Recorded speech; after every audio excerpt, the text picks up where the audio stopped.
Здравствуйте! В эфире программа «Энергетика Якутии». Отраслевые новости. С вами Татьяна Каракулова. И вот о чем мы расскажем в нашем выпуске. Алексей Стручков обозначил планы развития сетевых подразделений Заречья. Энергетики завершают зимний завоз топлива в отдаленные районы. Сборная Якутскэнерго вышла в суперфинал чемпионата хоккейной лиги «Русгидро». Генеральный директор Якутскэнерго Алексей Стручков оценил надежность системы электроснабжения Чурапчинского и Татинского улусов. Он ознакомился с производственной деятельностью, осмотрел ряд энергообъектов и обсудил с коллегами и главами районов вопросы надежности в период пиковых нагрузок.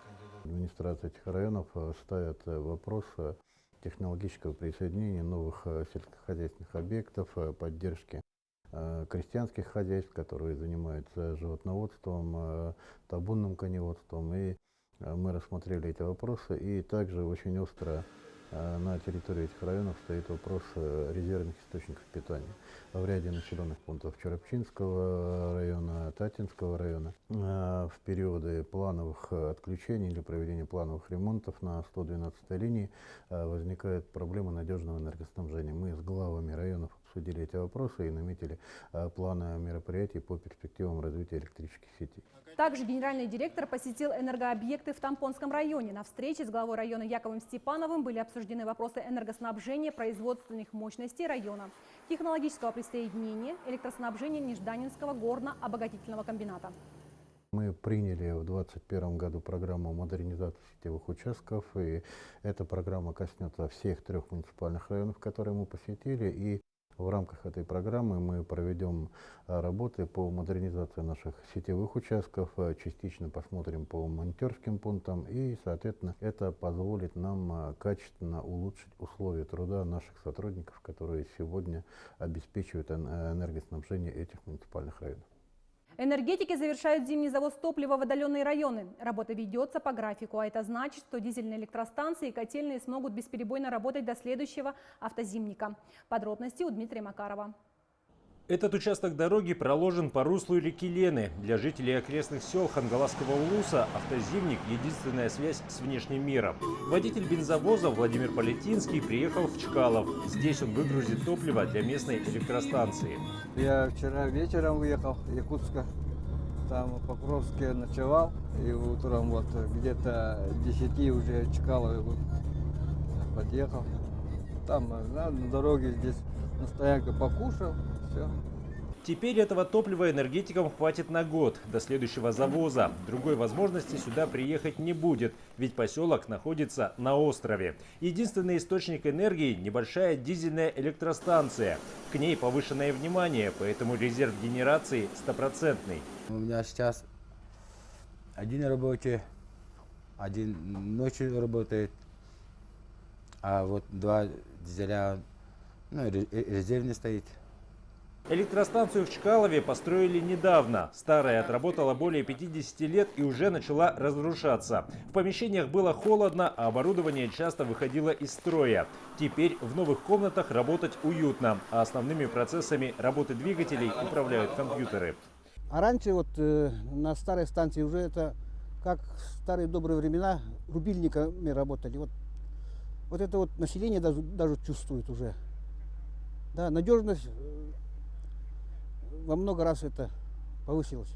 Мощность станции повысилась в 2 раза. Благодаря этому стали подключаться новые абоненты. Потребление электричества увеличило и котельная, после чего население стали присоединять к центральному отоплению. Такие села у энергетиков почти в каждом районе самого крупного региона страны, и в большинство из них сейчас производится завоз топлива. На маршрутах более 100 машин в Арктике, на полюсе холода в Аймиконе и центральной Якутии. Да, у нас предъявлено к перевозке по договорам порядка 90 тысяч тонн каменного угля и нефтепродуктов. Особых нареканий по перевозке нет. Автозимник складывается достаточно удачно. В этот период отклонение температур не замечено. До конца работы зимних дорог остаются считанные дни. С каждым днем теплеет, и ледовые трассы начинают разрушаться. Появляются ямы и лужи, которые замедляют скорость движения. Но работа идет по графику, а это значит, что свет и тепло будут в каждом доме якутян. Пункты приема платежей Якутскэнергосбыта ПАО ДЭК вернулись к работе в штатном режиме. Это стало возможным благодаря нормализации санитарной обстановки по COVID-19. На сегодняшний день работают все 13 касс. Также налажена работа мобильных выездных пунктов в пригородах Якутска. Центр обслуживания потребителей работает в штатном режиме. У нас имеется предварительная запись. Предварительная запись рассчитана на 21 календарный день. Потребитель может зайти на сайт ПАО «Якутскэнерго», выбрать удобную дату или удобное время посещения. Несмотря на уменьшение эпидситуации коронавируса, мы просим наших клиентов, потребителей соблюдать масочный режим, соблюдать социальную дистанцию при посещении наших пунктов приема платежей. По-прежнему самым удобным способом оплаты остаются онлайн-сервисы. С их помощью можно дистанционно решить все вопросы взаимодействия с ПАО ДЭК. Молодые энергетики Амгинского района электрических сетей – настоящий пример заботы о старшем поколении. В свободное время они помогают ветеранам по хозяйству, заготавливают лед, колят дрова, а также активно участвуют в общественной жизни села. Подробности в нашем видеосюжете. Они не любят тратить свободное время, сидя перед телевизором. В свои выходные молодые энергетики с удовольствием помогают нуждающимся. Сегодня складывают лед во дворе ветерана предприятия Ильи Филипповича Синицына. Самому такая работа уже не по силам. Работники РЭС следят за своими ветеранами, помогают им во всем. За это я хочу их поблагодарить. Эта команда энергетиков Амгинского района электрических сетей, пожалуй, известна в каждом доме села. Помощи никому не отказывают, даже первоклассникам. Кроме того, занимаются культурной деятельностью, возглавив молодежную организацию «Батыс». У нас в РЭСе ЦПО, цех организации, 7 молодых людей, специалистов активных. Мы в год планируем планы мероприятия. Не отстают от молодежи и их руководители.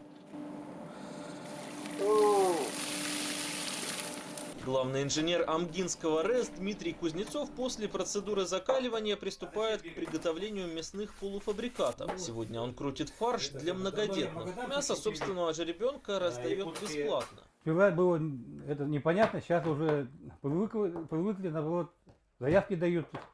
Вот тем-то надо помочь, тем-то надо помочь. Ага. Ну, обычно мясо. Старается сделать качественно, даже мясорубка ручная. Так, говорит, вкуснее. Есть это сама мясорубка вон электрическая, но вот дети пользуются ею, жена пользуется. Я всегда вот так почему-то. Я считаю, как-то вкуснее, когда сам крутишь, а не электрическая мясорубка. Осенью коллектив отозвался на призыв оказать помощь заготовителям зерна. Дружно затарили 815 мешков ячменя. Следом спасли от гибели коров, которые провалились под лед. Список таких поступков бесконечен, что подтверждают многочисленные награды и благодарности за верность профессии и активную жизненную позицию. В энергетической семье большое пополнение. Клим Васильев, сотрудник Якутскэнерго, стал многодетным отцом. Тройню выписали из роддома в канун Международного женского дня. Это стало приятным событием в год 60-летия компании Якутскэнерго. Как детей, как говорится, увидела, ты все забываешь. Ты забываешь, что болит, что уже как бы материнские инстинкты начинаются работать. И все. Ничего не болит, все, начинаю бегать. Молоко уже, как бы, это уже молоко надо дать. Это действительно уникальная семья Васильевых, у которых первенцы. Это двое мальчишек, и вот сейчас родилась тройня, двое мальчишек и одна девочка. И, конечно же, это очень такое волнительное и радостное для нас всех событие. И мы хотели бы от всего коллектива Якутскэнерго, от имени руководства нашей компании поздравить семью Васильевых с этим радостным событием и, конечно же, пожелать им прежде всего здоровья. Новорожденных по традиции семьи назвали на букву А. Старший Айхал самый активный. Братик Арылхан спокойный, даже не плачет. А Неля подросла больше всех. Сборная Якутскэнерго вышла в суперфинал чемпионата хоккейной лиги Росгидро. Такой результат завершающей игры группового этапа «Дивизион Восток». Прошел он в Красноярске на ледовой арене «Рассвет». Первую игру проиграли, ДРСК вели в счете. В итоге проиграли, пришлось собраться. В общем-то, все хотели победить, команда молодцы просто. Огромное спасибо всем и каждому из нашей команды. Капитан команды Руслан Исхаков под номером 5 стал лучшим игроком хоккейного турнира Восточного дивизиона. Якутская энерго, ну и это местный Исхаков. На сегодня у меня все новости. До встречи в следующем выпуске программы «Энергетика Якутии».